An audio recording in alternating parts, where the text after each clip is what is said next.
कहानी की शुरुआत में हमें हॉस्पिटल में एक डेड बॉडी को दिखाया जाता है और ये डेड बॉडी बहुत ही फेमस सेलिब्रिटी एना फिज की होती है और इसकी किसी अचानक रहस्यमयी तरीके से मौत हो गई होती है। इसके बाद सीन शिफ्ट होता है और हमें दो लड़कों को इसी हॉस्पिटल में आते हुए दिखाया जाता है। ये दोनों लड़के अपने दोस्त पाओ से मिलने के लिए आए होते हैं। पाओ जो कि इसी हॉस्पिटल में काम करता है। दरअसल ये तीनों एक पार्टी में जाने वाले थे, तो पाओ कहता है कि मेरा भी 1 घंटे का शिफ्ट बाकी है, तो मैं 1 घंटे बाद ही जा पाऊंगा। तो ये दोनों दोस्त जिनका नाम होता है इवान और जावी, तो ये दोनों कहते हैं कि ठीक है, हम 1 घंटे तक इंतजार कर लेंगे। उसके बाद ये तीनों छत पर जाते हैं जहाँ पर ये दोनों शराब पीते हैं। और बात तो ही बात हो, इवान पाओ से पूछते कि वो फेमस एक्ट्रेस एमा फिज, उसकी बॉडी इसी हॉस्पिटल में है ना, मुझे उसे देखना है। तो पाओ कहता है कि नहीं, इससे मेरी नौकरी जा सकती है। पर इवान जिद करने लगता है, वो कहता है एक बार तो देखने दो।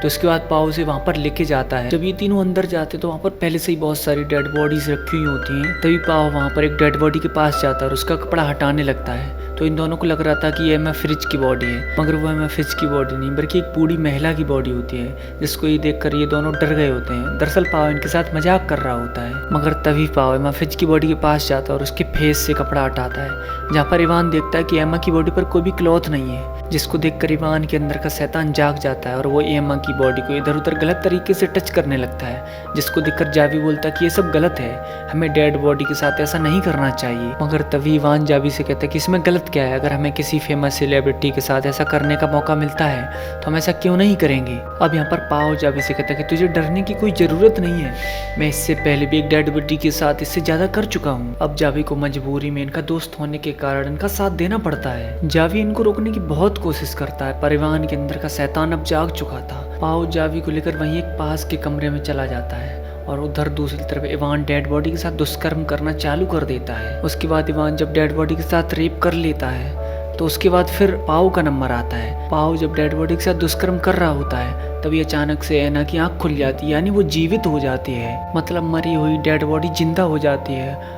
और इस बात की भनक अभी तक पाओ को नहीं होती है, लेकिन जैसे ही पाओ इसकी आंखें खुली देखता है वो बुरी तरह से डर जाता है और काफ़ी दूर जाकर गिरता है। और इसके चिल्लाने की आवाज़ सुनकर इवान और जावी यहाँ पर आ जाते हैं। ये तीनों जब एना की आंखें खुली देखते हैं तो ये तीनों दंग रह जाते हैं। तभी इवान इन सबसे बोलता है कि हमने इसके साथ बहुत गलत किया है, अगर इसने बाहर जाकर किसी को बता दिया तो हम फंस सकते हैं। वैसे भी ये मरी हुई थी, अगर हम इसको फिर से मार डालेंगे तो किसी को क्या ही पता चलेगा। इसके बाद जावी एना को पानी पिलाता है और उसको कपड़े पहनाता है और इवान और पाओ से कहता है कि मैं तुम लोगों का साथ नहीं दूंगा, तुम लोगों ने इस लड़की के साथ बहुत गलत किया है, तुम लोगों को तो जेल होनी चाहिए। अभी यहाँ पर किसी के आने की आहट होती है। इवान एना को कवर करके यहीं पर ये तीनों छुप जाते हैं। दरअसल ये एक वार्ड बॉय था जो किसी की बॉडी लेकर अंदर आया था।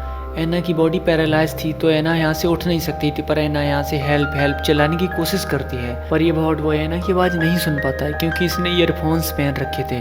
उसके बाद ये वार्ड बॉय यहाँ से निकल जाता है। अब यहाँ पर इवान बोलता है कि हमें एना को मारना होगा, पर जावी इसका विरोध करता है, वो ऐसा नहीं मानता है और वो एना की बॉडी लेकर बाहर जाने लगता है, जिससे इवान और जावी के बीच में हाथापाई होने लगती है। और इवान जावी को इतना मारता है कि उससे सिर से खून निकलने लगता है और वो बुरी तरह से बेहोश हो जाता है। अब इवान के इतना मारने की वजह से जावी के सर पे जो ब्लड आ रहा था वो रुक ही नहीं रहा था, तो ये दोनों डिसाइड करते हैं कि ये दोनों जावी को बाहर लेकर जाएंगे और उसका इलाज करेंगे। मगर इन दोनों का बैड लक कि जो वार्ड बॉय आया था बॉडी लेकर, उसने बाहर से दरवाज़ा लॉक कर दिया था। उसके बाद ये दोनों एना और जावी को लेकर एक दूसरे रूम में चले जाते हैं और उसके बाद बाहर आकर ये दोनों उसका ब्लड साफ करने लगते हैं। जब ये दोनों ब्लड साफ करके वापस आते हैं तो यहाँ पर एना बोलती है कि लगता है जावी मर चुका है।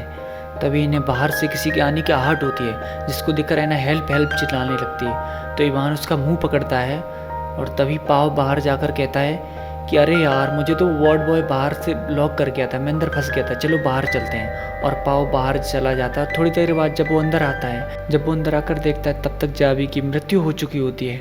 उसके बाद ये दोनों काफ़ी रोते हैं क्योंकि इन्होंने अपना एक दोस्त खो दिया था। तब इवान पाओ से कहता है कि अगर ये बात पुलिस को पता चल गई तो हमारी ज़िंदगी तो ख़त्म हो जाएगी। वहीं हम दूसरी तरफ एना को देखते हैं जो जावी के फ़ोन से किसी को कॉल कर रही होती है, मगर तभी यहाँ पर इवान आ जाता है और वो एना को बुरी तरह से मारता है। और जब ये लोग फ़ोन चेक करते तो एना ने किसी को कॉल लगाई होती है, मगर कॉल कनेक्ट नहीं हुआ होता है। उसके बाद जब ये लोग एना को लेकर जा रहे होते हैं तभी जावी के फ़ोन पर उसी नंबर से कॉल आता है और जैसे इवान कॉल उठाते तो एना पापा पापा चिल्लाने लगती है, मगर तभी पाओ एना का मुंह बंद कर लेता है। और जब इवान कॉल उठाता हो तो उधर से कोई आदमी बोलता है, तो इवान कहता है कि सॉरी रॉन्ग नंबर। और उसके बाद इवान ऐना को फिर से मारता है। उसके बाद इवान पाओ से बोलता है कि मैं जा रहा हूँ बाहर से डस्टबिन का बॉक्स लेने, जाबी की बॉडी को ठिकाने लगाने के लिए, तब तक तो इसके हाथ पैर बांध के रख। पाओ जब ऐना के हाथ पैर बांधने लगता है तो ऐना कहती है कि तुम्हें उसकी बातों पर ध्यान देने की कोई ज़रूरत नहीं है, तुमने जाबी का खून नहीं किया है और मैं आज जो जिंदा हूँ वो भी तुम्हारी वजह से जिंदा हूँ। पाओ एक पल के लिए सोचता है पर कहता है कि नहीं, मैं ऐसा नहीं कर सकता। और इसके बाद वो ऐना के हाथ ज़बरदस्ती बांध देता है। ऐना काफ़ी रोती रहती है पर वो ऐना के हाथ बांध देता है और उसके बाद वो ऐना के हाथ पैर बांधने के बाद चला जाता है जाबी की बॉडी का खून साफ करने के लिए।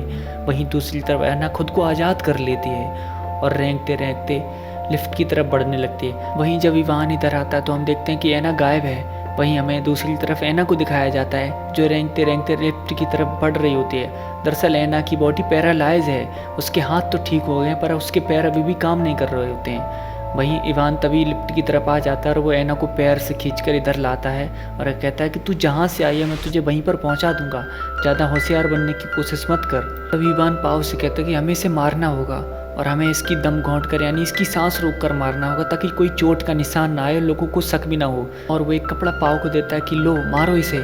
मगर तभी पाओ कहता है कि मैं ऐसा नहीं कर सकता, तुमने जाबी को मारा है, तुम ऐसा कर सकते हो और मैं एक डॉक्टर हूँ, मेरा काम जान बचाना है, किसी की जान लेना नहीं है। मगर इवान सारे कत्ल का इल्जाम अपने सर पर नहीं लेना चाहता था और वो पाओ से कहते कि आओ इसे साथ मिलकर मारते हैं। और इसके बाद वो ज़बरदस्ती पाओ का हाथ पकड़कर ऐना को मारने लगता है और उसकी दम घोंट कर उसको वहीं पर मार देता है। इसके बाद ऐना की मृत्यु हो जाती है। फिर वो पाओ से कहते कि मैं जा रहा हूँ जाबी को बॉडी को ठिकाने लगाने के लिए और तुम ऐना को जैसा का तैसा कर दो, यानी वो जहाँ रखी थी उसको वहीं पर रख दो। और इसके बाद वो जाबी की बॉडी को एक डस्टबिन में डाल देते हैं और इवान जाबी की बॉडी को बाहर ले जाता है। और वहीं दूसरी तरफ पाओ एमा की बॉडी को क्लीन करता है और बॉडी को पहले जैसा करके यहाँ से जाने लगता है। मगर तभी यहाँ पर पाओ देखता है कि एमा खांस रही है, यानी एमा अभी भी जिंदा थी। दरअसल जब ये दोनों एमा का गला घोंट कर उसे मार रहे थे तब एना मरी नहीं थी बल्कि वो जिंदा थी, यानी वो मरने का नाटक कर रही थी। तभी यहाँ पर इवान की आवाज़ आती है तो पाओ इसके फेस को जल्दी से ढक देता है। तब इवान पूछता है कि सब कुछ ओके है ना, तो पाओ कहता है कि हाँ।